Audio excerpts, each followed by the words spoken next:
भावा तुला पण अशी बॉडी पाहिजे असेल तर मी तुला एकदम टॉप 5 मील सांगतो. एकदम सिंपल मील आहे, तर तू पूर्ण कर 100% तुझी बॉडी होणार. तर तुला फर्स्ट मील येते ती तुला सांगतो. सकाळी उठ, आंघोळ वगैरे धू, कोमट पाणी पी, म्हणजे जेणेकरून तुझा डायजेस्ट होईल.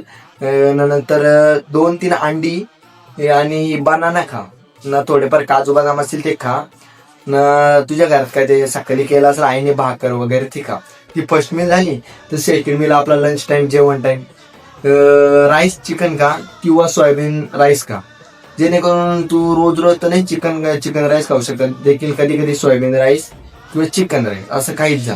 ही सेकंड मील. आणि थर्ड मील येते ती जिमला जाण्याच्या अगोदर, म्हणजे प्री वर्कआउट. प्री वर्कआउटला तुला खाना पाहिजे जेणेकरून तुझ्या बॉडीला पंप येईल तिथे जिम मध्ये, तुला आलसपणा येणार नाही.